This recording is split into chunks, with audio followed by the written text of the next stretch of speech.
अतुलित बलधामं हेमशैलावदेहं तनुजवन कृशानुं ज्ञानिनामग्रगण्यं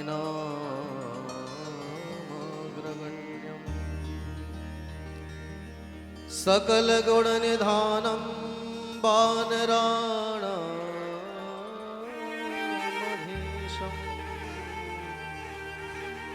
रघुपतिप्रियभक्तं वातजातम्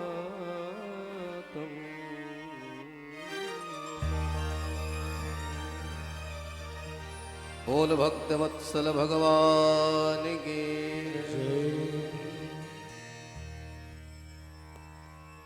परम मंगल में परात्पर परमेश्वर अखिलेश्वर जगदीश्वर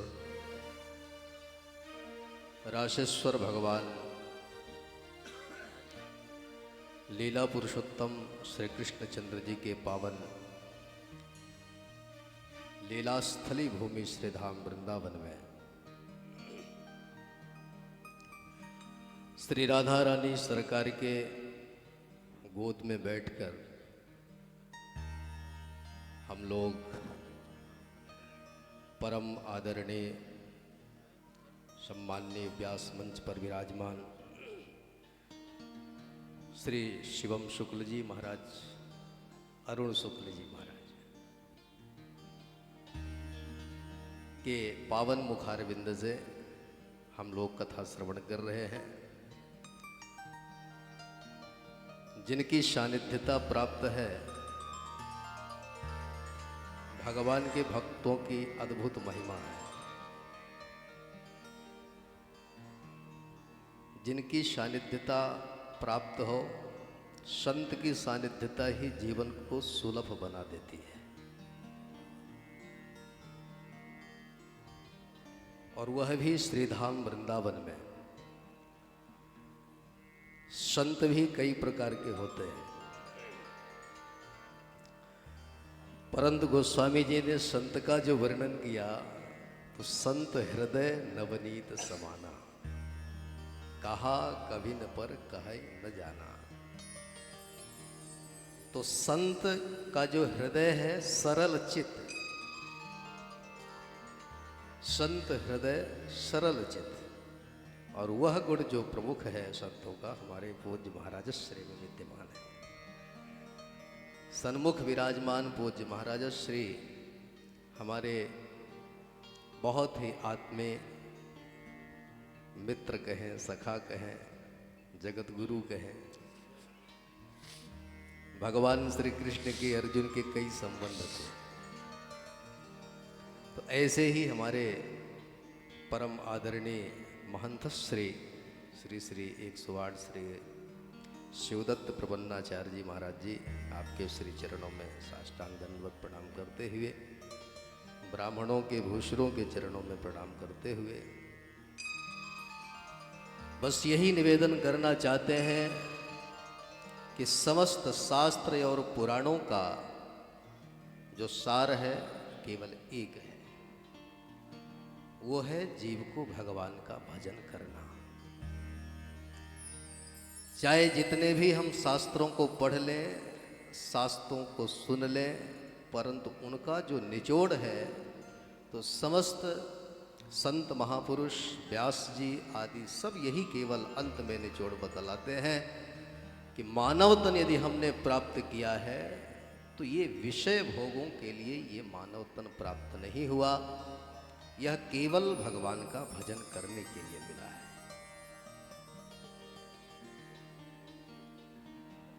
अन्यान्य विषयों का समस्त विषय अनेक जीवों में प्राप्त हो सकते हैं, कुकर में, सूकर में, पशु पक्षी सब में मिल जाए, पर मानव तन किस लिए प्राप्त हुआ? आहार निद्रा भय मैथुनंच सामान्य में तत् पशुभिर नराणा। पशु में मनुष्य में कोई अंतर नहीं, अंतर है तो केवल एक है, धर्मो हि तेषाम धिको विशेषो धर्मेण हीना पशुभिः समाना। जो धर्म मार्ग पर चलता है वो मानव है, जो धर्म से च्युत है वो पशु है। पशु को ये पता नहीं है कि हमारे माँ हैं, बहन है, पिता है, किसके साथ में कैसा व्यवहार करना चाहिए, उसे पता नहीं। परंतु मानव को ये पता है, इसलिए मानव की महिमा अद्भुत है। जीवन में परमात्मा का भजन हो जाए, जीवन में संतों का सानिध्य प्राप्त हो जाए, यही हमारा लक्ष्य है।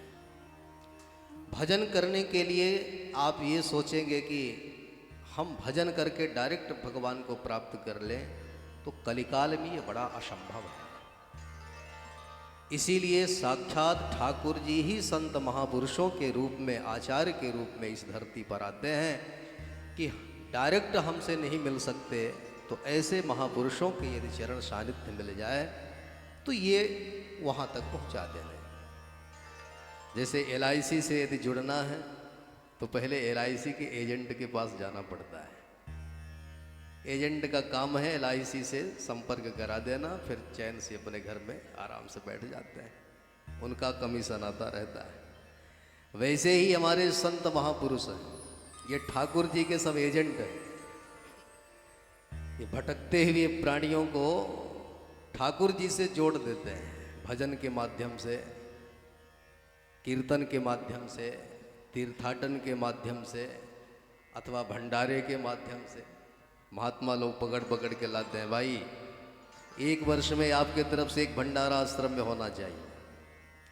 भगवान किसी भी रूप में आ जाते हैं, हम भंडारे करते हैं, न जाने किस रूप में ठाकुर जी आकर के वो प्रसाद पाले। वो किसी रूप में आ सकते हैं, चींटी, मटा, गाय के रूप में, सूकर के रूप में, किसी रूप में आ जाए। और भक्त तो ये कहता है कि वृंदावन धाम हमें प्राप्त हो जाए, चाहे सूकर कूकर ही क्यों ना बना दो। तो ब्रज धाम की ये रसोपाशक भूमि है, ये साक्षात प्रेम की भूमि है। जिस भूमि पर साक्षात कृष्ण कन्हैया आकर के वैकुंठाधिपति अपने वैकुंठ के समस्त सुखों को छोड़कर जो ब्रज में आकर के मिट्टी में जो खेल रहा हो, रज में जो खेल रहा हो, उस भूमि की कितनी अद्भुत महिमा होगी। और वृंदावन में तो हमारे 3 रानी प्रमुख हैं, श्री राधा रानी, श्री यमुना रानी और श्री रज रानी। अच्छा, हम लोग वृंदावन आते हैं तो क्या करते हैं पता नहीं रहता, बस वृंदावन आए, ऑटो टेम्पू से उतरे और सीधे फटाफट नल में स्नान किया और बिहारी जी के पास पहुंच गए। बोले ये पद्धति ठीक नहीं है। ब्रज धाम में आए तो सर्वप्रथम जब हम गाड़ी मोटर से उतरे तो सर्वप्रथम रज रानी को प्रणाम करो, इस रज को अपने मस्तक पर लगाओ। ये रज रानी है, रज की बड़ी अद्भुत महिमा है। ठाकुर जी के सिर में दर्द हो गया तो जब रज पान किया तब जाकर सिर दर्द ठीक हुआ। तो सर्वप्रथम रज रानी को प्रणाम करो, मस्तक पर लगाकर रज रानी से प्रार्थना करो कि हे माते, हमें आप यमुना मैया के चरणों तक पहुंचाओ। रज रानी को मस्तक पर लगाओ, फिर आश्रम में सामान रखो और सीधे यमुना रानी के चरणों में जाओ। यमुना में डुबकी लगाने के पश्चात तब जाकर के फिर श्री राधा रानी के चरणों में जाओ। यमुना रानी से प्रार्थना करो कि हमें राधा रानी के चरणों तक आप पहुंचाएं, और राधा रानी के चरणों में जाकर फिर प्रार्थना करो कि हे माते, मेरी वो सामर्थ्य नहीं, क्योंकि हम कलिकाल के कलुषित प्राणी हैं। इस कलिकाल में, कलिकाल के थपेड़ों से हम सब मलवत हो गए हैं, हमारे शरीर में, कर्म में मल जम गया है। तो हमारी ये सामर्थ्य नहीं कि डायरेक्ट हम ठाकुर जी के सन्मुख चले जाएं। जब तक आप कृपा नहीं करेंगे तब तक पिताजी कृपा करने वाले नहीं। बच्चा जब धूल मिट्टी में हो जाता है और पिताजी के सामने जाता है तो पिताजी पहले थप्पड़ लगाते हैं, परंतु माँ के सन्मुख जब जाएगा तो माँ तुरंत उसे गोदी में उठा करके उसका मिट्टी धूल झाड़ती है, स्नान कराती है, नए वस्त्र पहनाती है, जब मोटा मोटा काजल लगा देती है, तब वही पिता जो पिता उपेक्षा अभी तक कर रहा था बच्चे का, अब तैयार होकर जब सुंदर बनकर गोदी में आता है तब कहता है जरा देव तो मैं भी थोड़ा प्यार कर लूं। तब मैया कहती है तब तुम्हारा बेटा नहीं था, तब जब थप्पड़ मार रहे थे। ठीक उसी प्रकार से जैसे छोटे से शिशु के ऊपर अनेक धूल मिट्टी जम जाती है तो माँ सर्वप्रथम साफ करती है, वैसे ही इन कर्मों के बिगड़े हुए कर्मों की धूल मिट्टी जो हमारे जीवन में लगी है तो वो जीव के अंदर सामर्थ्य नहीं कि वो ठाकुर जी के सन्मुख चला जाए, पहले माँ के चरणों में जाए और माँ श्री राधा रानी अपने कृपा की दृष्टि से, कृपा के साबुन से जब उसे साफ करके और स्वच्छ बना देती हैं तब जाकर ठाकुर जी के चरणों तक पहुँचने में हम सामर्थ्यवान हो पाते हैं। ये हमारी पद्धति होना चाहिए। और जब बिहारी जी के चरणों में जाओगे और एक बार जो कहीं उस कन्हैया के दृष्टि पड़ गई तो फिर महाराज जन्म जन्मांतर के सारे मल समाप्त हो जाते हैं।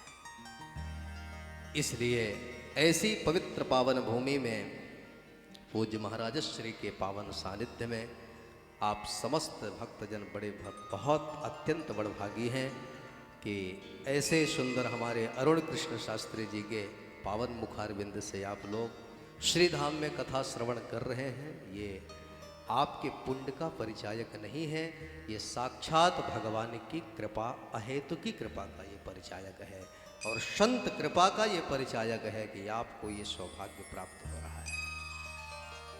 तो ऐसे बड़ी ही लालित्यमयी कथा हमारे श्री शास्त्री जी कर रहे हैं और मैं हृदय से आपको बहुत, चूँकि व्यास मंच पर बैठे हैं, व्यास गद्दी प्रणम्य होती है, तो मैं आशीर्वाद तो नहीं लेकिन ये शुभ कामना जरूर प्रार्थना करूँगा। इस व्यास गद्दी से प्रार्थना करूँगा कि आप दिन दिना दूना रात चौगुना इसी प्रकार से उत्तरोत्तर आपकी कीर्ति फैलती रहे और आपकी वाणी संपूर्ण भारत नहीं देश विदेश में भी लोग सुने। और इस शुभकामना के साथ पूज्य महाराज श्री के चरणों में प्रार्थना करते हुए, समस्त भूदेवताओं को प्रणाम करते हुए, समस्त भक्तों को श्री राममय सब जग जानी